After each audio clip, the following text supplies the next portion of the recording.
I would love to play a quick game with you. We call it Is It True? And we'll specifically lean this one into your early relationship. Can I guess the questions? Did Bert really shave his body? Yes. Did you really meet in a bowling alley? Yes. But what are the questions? Did Bert make you a mixtape? Oh my God, yes. We didn't talk about the 4 days I asked for a break. Okay. We went to dinner with all my girlfriends, and Bert made an actual ass of himself to the point where I was like, I don't know if I can date you. Like, I need 4 days. Like, what the fuck are you talking about? And who are you? Has someone just possessed your body? I cannot even be around you. So I just simply said to him, I just need a couple days.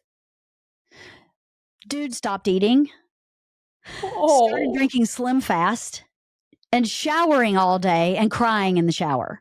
So after 2 days, he wrote me a love letter and made a mixtape and put it on the windshield of my car. And then left me a voicemail saying, I've left a mixtape on the windshield of your car. And so in the love letter, all this feelings poured out.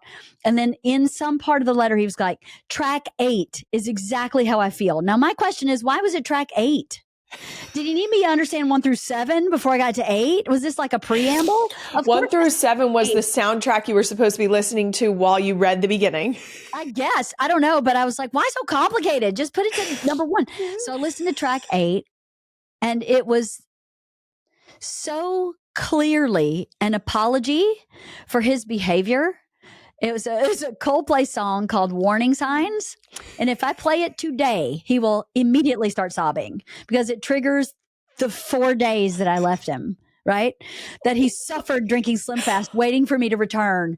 But I listened to the words of that song, and it's basically about not realizing what you have and letting it walk out the door, and taking for granted who that person was. And I was like, he gets it. If he means this, he gets it.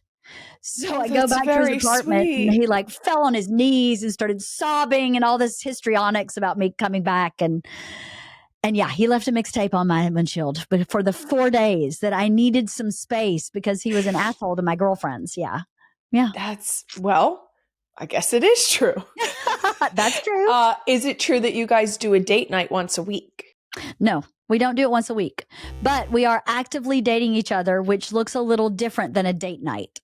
Okay. So it's funny that you phrase it that way, because when people say, like, what is the best marriage advice you've ever gotten? I always say that you should always date your spouse. Because at the end of the day, I truly believe you chose your spouse, right? Like, you chose to love them. You chose to let them love you. And you chose to build a life together. And so at the end of the day, and it's no knock on my kids, I love my kids with my whole heart, and I always will, but I chose my husband. I didn't choose my kids. I got what I got with my kids, and I love them as much as I could ever love another being. Mm-hmm. But I chose my husband. The same way that, like, I love my parents, I love my sister, they're my family. I got what I got, they're my family. My husband, I picked. Mm-hmm. So it's one of those things where I'm like, I'm going to keep picking you by continuing to date you and appreciate you. And I think that over the 10 years that we've known each other, we've seen a growth in each other that, like, you can only appreciate if you're still, like, actively investing in your relationship, engaging with that person, and then, like, being able to appreciate the changes and growth that you guys have made both together and independently.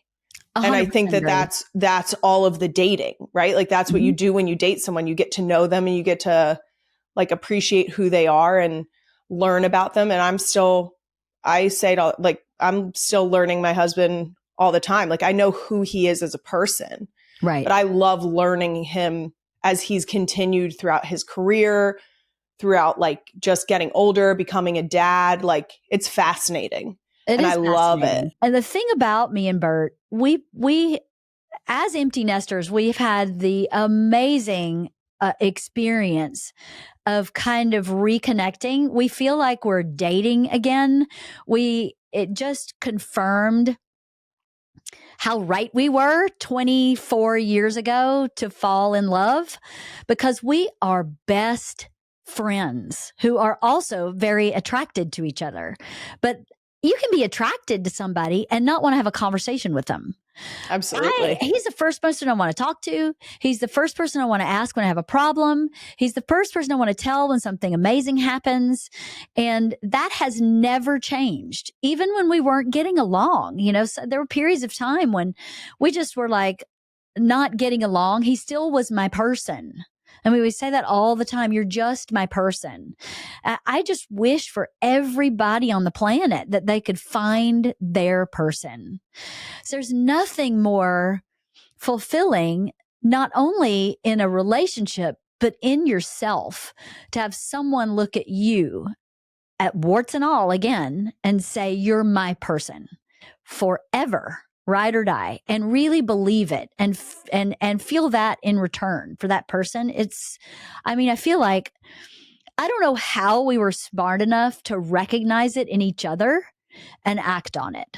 I don't know how. I don't know how that works. And you as well, that you were smart enough to go, hey, hold on. It's that I think you're absolutely right. It's like those signs where you're just like, oh, I've never met someone that I could sit down and talk to this long and feel like, even after months of doing it, it would still feel like it was like we were almost like giddy to get to know each other even more. Mm-hmm. And that was one of those moments where you're just like, okay, this is the feeling you're supposed to have. Yes.